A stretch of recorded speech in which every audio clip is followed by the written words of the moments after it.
তা আমি বললাম, আচ্ছা বলো তো, তোমার দাদা 15 শতক জমি রেখে মারা গেছে, তো তোমার বাপ নিবে 10 শতক আর তোমার ফুফু নিবে 5 শতক, তো তোমার বাপ সকালে নিবে আর তোমার ফুফু বিকেলে নিবে, হুকুম এরকম না একসাথে?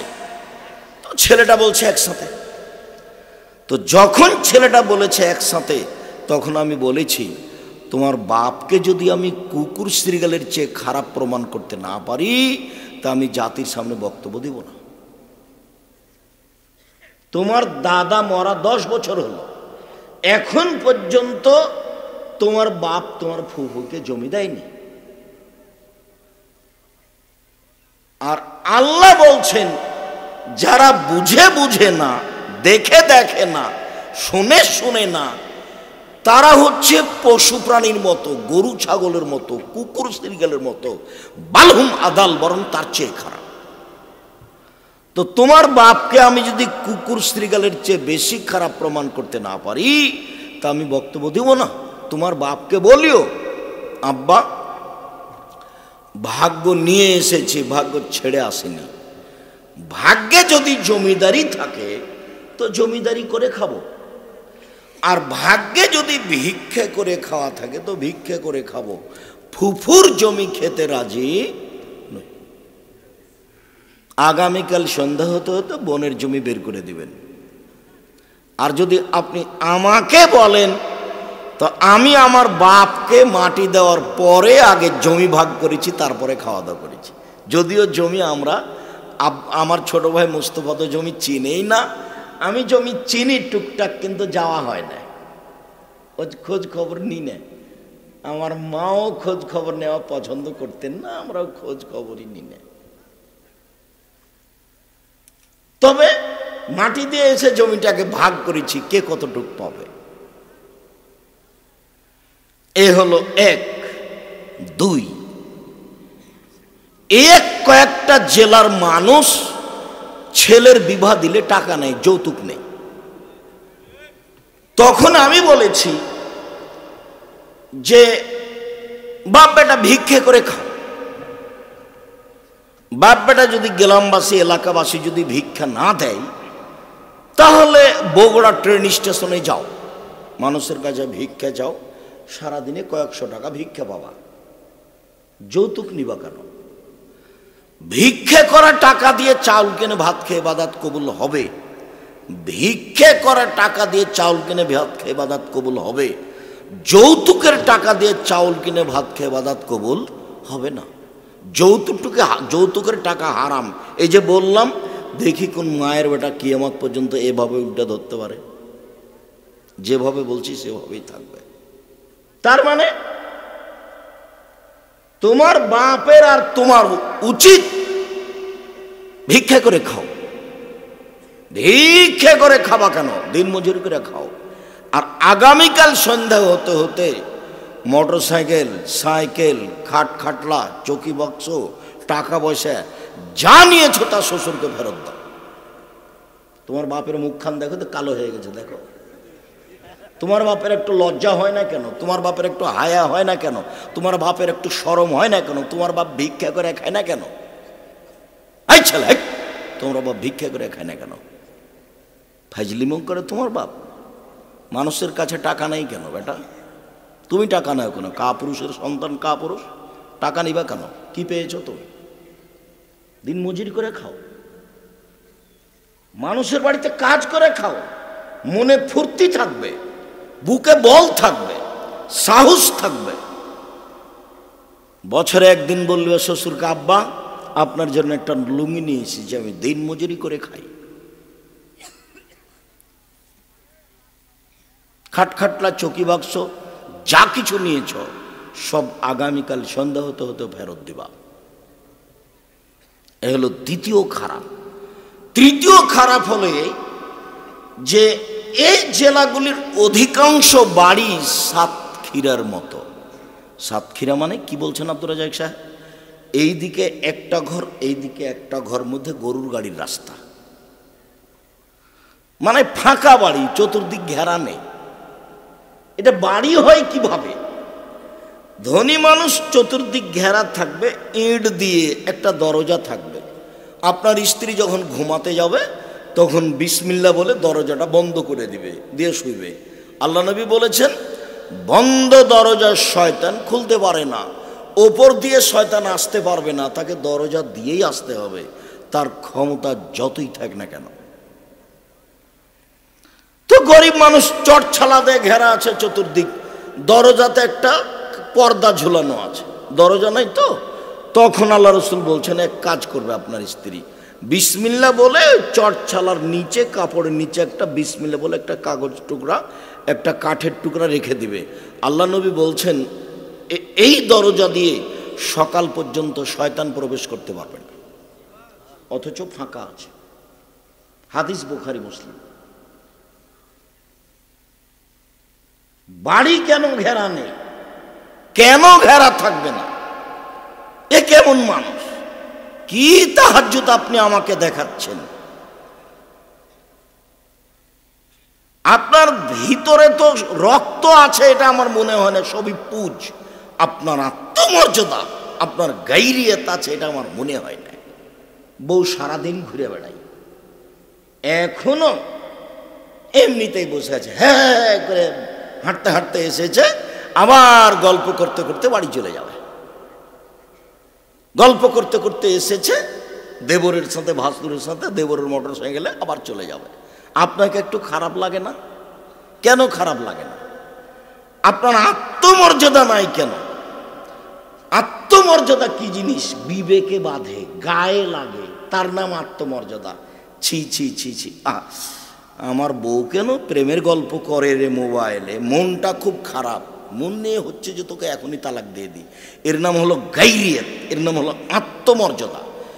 তো আমরা তো হাট বাজারে যাই না, বউ তো বহু দূরের কথা। আমাদের বাড়ির বউ হাট বাজার তো বহু দূরের কথা, স্বপ্নেও দেখতে পারবে না, আমরাই তো যাই না। তো কোনো সময় যদি কোনো কারণে ভ্যানের উঠতে নামতে যদি ভ্যান চালকের গায়ের সাথে এক একটু ঠেকে যায়, তো মনে হয় যে অজ্ঞান হয়ে গেলাম, ইন্না লিল্লাহি ওয়া ইন্না ইলাইহি রাজিউন। আর আপনার বউ রোজ যায় একটা ভ্যানিটি ব্যাগ হাতে করে, পড়া জানে না, শোনা জানে না, ঢং নাই, ঢিটাং নাই, সে বেশরমা বেহায়া মহিলা একটা, ও ভ্যানিটি ব্যাগ হাতে করে চলে যায় বাজারে। আপনাকে একটুকু খারাপ লাগে না? আপনার শরীরকে সবই পুজ, একটুকু রক্ত নেই, আপনাকে খারাপ লাগে না? খারাপ লাগা উচিত। আপনি কি দেখাতে চান আমাকে? গাইরিয়ত কাকে বলে, আত্মমর্যাদা কাকে বলে দেখবেন এক মিনিট। গাইরিয়ত, আত্মমর্যাদা। আল্লাহর নবী রাতে, আল্লাহর নবী স্বপ্নে জান্নাত ঘুরছেন, জান্নাতে ঢোকে, তো হঠাৎ দেখছেন একটা বিশাল প্রাসাদ, ভিন্ন ধরনের প্রাসাদ, বাহিরে তো ঝকঝকে, তো ভাবছেন ভিতর যে কত ঝকঝকে। তো বৃদ্ধা একজন মহিলা পাশে, আল্লাহ নবী বলছেন এই বৃদ্ধা মহিলা বলো তো এই প্রাসাদ কার? তো মহিলা বলছে এই প্রাসাদ উমারের। হাদিস কিন্তু বুখারী মুসলিম। তার মানে আল্লাহ নবী গায়েবের খবর জানেন না, ঘরটা কার তার জানা নাই। বলো তো বৃদ্ধা ঘরটা কার, প্রাসাদ কার? তো বৃদ্ধা বলল প্রাসাদ উমারের। তখন আল্লাহ রাসূল বলছেন না না না না, এত বড় আত্মমর্যাদার অধিকারী মানুষের ঘরের ভিতরে যাওয়া হবে না। এ ভিন্ন ধরনের আত্মমর্যাদার অধিকারী মানুষ, এর ঘরে যাওয়া হবে না। ঢুকলেন না। সকালে দেখা, ওমর জান্নাতে ঘোরার সময় তোমার ঘরটা দেখলাম, এত ঝকঝকে উন্নত মানের ঘর, মনটা চাইলে একটু ভেতরটা দেখি, কিন্তু যখন শুনলাম তোমার ঘর, তোমার আত্মমর্যাদাকে হিসাব করে আমি আর ঢুকিনি। তখন উমারের দুই চোখের পানি ঝরঝর করে ঝরতে লাগলো। উমর রাদিয়াল্লাহু তাআলা আনহু বললেন আল্লাহর নবী আপনি আমার আত্মমর্যাদাকে হিসাব করেন। আত্মমর্যাদা আপনাকে খারাপ লাগে না কেন? কেন খারাপ লাগে না? বউখানা যে আপনার হস্তিনী, তা আপনাকে খারাপ লাগে না কেন?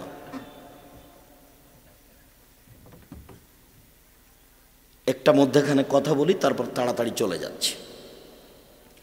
আল্লাহ নবী বলছেন মান আলা সালাসা বানাতিন, কেউ যদি তিনটে মেয়ের লালন পালন করে, তিনটে মেয়ের লালন পালন করে মানে এক, আল্লামাহুন্না তাকে বিদ্যা শিখিয়ে দেয়, দুই, আদাবাহুন্না তাকে শিষ্টাচার শিখিয়ে দেয়, তিন, ওয়াজাওয়াজাহুন্না তার বিবাহ শাদী দিয়ে দেয়।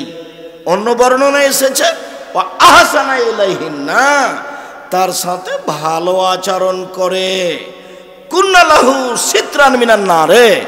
তাহলে এই মেয়ে তিনটে বিচার মাঠে পিতার জন্য বাপের জন্য জাহান্নাম থেকে অন্তরাল হয়ে যাবে। ওইদিকে থাকবে জাহান্নাম আর এদিকে থাকবে বাপ, আর মধ্যে থাকবে তিনটা মেয়ে।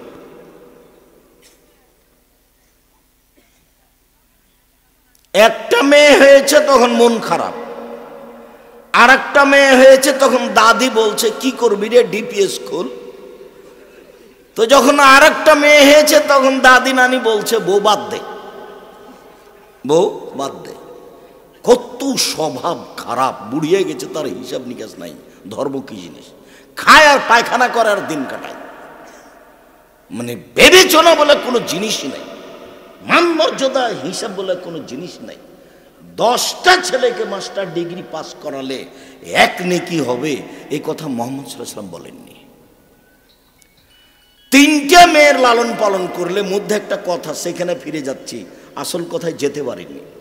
তিনটা মেয়ের লালন পালন করলে মেয়ে তখন দাঁড়াবে এইভাবে যে আমার বাপের জান্নাত ঘোষণা হবে, তারপরে কোনো কথা। মেয়েরা এত শক্ত লাইনে দাঁড়াবে বিচার মাঠে, আমার পিতার জন্য জান্নাত ঘোষণা হবে, তারপরে কোনো কথা। অন্যথায় আমরা মেয়ে হিসাবে এখান থেকে সরে যাব না। তো একটা আছে বিদ্যা শিখিয়ে দিল আর শিষ্টাচার শিখিয়ে দিল। এইটা কথা যে শিষ্টাচার কি জিনিস, এইটা হলো মূল কথা। শিষ্টাচার কি জিনিস, শিষ্টাচার কাকে বলে? আসলে বাপই কি জানে শিষ্টাচার কাকে বলে? মাই কি জানে শিষ্টাচার কাকে বলে? নগ্ন হয়ে, অর্ধনগ্ন হয়ে, ভ্যানিটি ব্যাগ কাঁধে করে ঢং ঢং করে হেঁটে চলে যাওয়া, এটাই কি শিষ্টাচার? এখন বাজারে আপনার মেয়ে হাঁটছে, ক্লাস 10-এ পড়ে, ওর বিবাহ দিলে 2টা বাচ্চা হতো কেন?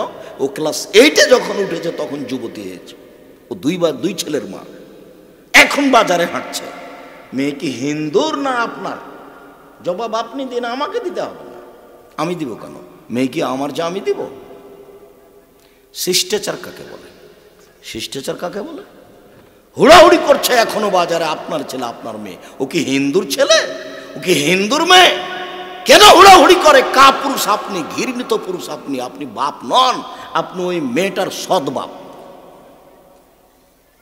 আপনি ওই ছেলেটার সৎ বাপ। আমি এই কথা বলিনি।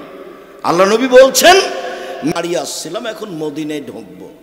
তো আল্লাহ নবী বলছে থামো এখানে, সকালে ঢুকবো। তো জাবের রাদিয়াল্লাহু আনহু বলছেন, আল্লাহর নবী আমি নতুন বিবাহ করেছি, আমাকে বাড়ি যেতে দেন। তো আল্লাহ রাসূল বলছেন, কুমারী মেয়ে বিবাহ করেছো না তালাক প্রাপ্তা মেয়ে বিবাহ করেছো? তো জাবের বললেন যে আমি কুমারী মেয়ে বিবাহ করিনি, তালাক প্রাপ্তা মেয়ে বিবাহ করেছি। তো আল্লাহ রাসূল বললেন যে তুমি কুমারী মেয়ে কেন বিবাহ করলে না? তুমি তার সাথে খেলতো, তোমার সাথে খেলতো, এদিক থাক। এখন জাবের রাদিয়াল্লাহু আনহু বলছেন, আল্লাহর নবী শোনেন, আমার আব্বা উহুদের যুদ্ধে শহীদ হয়েছেন 9 জন মেয়ে রেখে। আমার আব্বা উহুদের যুদ্ধে শহীদ হয়েছে 9 জন মেয়ে রেখে। আমার 9 জন বোন আছে। আক্রাহ আন আতাজাওয়াজা মিসলাহুন্না, ওদের মতো কম বয়সের মেয়েকে বিবাহ করা আমি পছন্দ করিনি 4টা কারণে। আল্লাহ নবী শোনেন, আমার আব্বা উহুদের যুদ্ধে শহীদ হয়েছেন, ওদের মতো কম বয়সের মেয়েকে আমি বিবাহ করা পছন্দ করিনি 4টা কারণে। এক, বেশি বয়সের মেয়ে বিবাহ করেছি 4টা কারণ। এক, তুয়াল্লিমাহুন্না, আমার স্ত্রী যেন আমার বোনদেরকে বিদ্যা শিখাতে পারে। 2, বলে তোয়ার দেবা হন না, আমার স্ত্রী যেন আমার বোনদেরকে শিষ্টাচার শেখাতে পারে। বলে তোরার জেলা হন না, আমার স্ত্রী যেন আমার বোনদের মাথার চুল চিরুনি করে সাজগাজ করে পরিপাটি করে রাখতে পারে। 4 বলে তাকুমা আলাইহিন না, আমার স্ত্রী যেন আমার বোনদেরকে পাহারা দিতে পারে।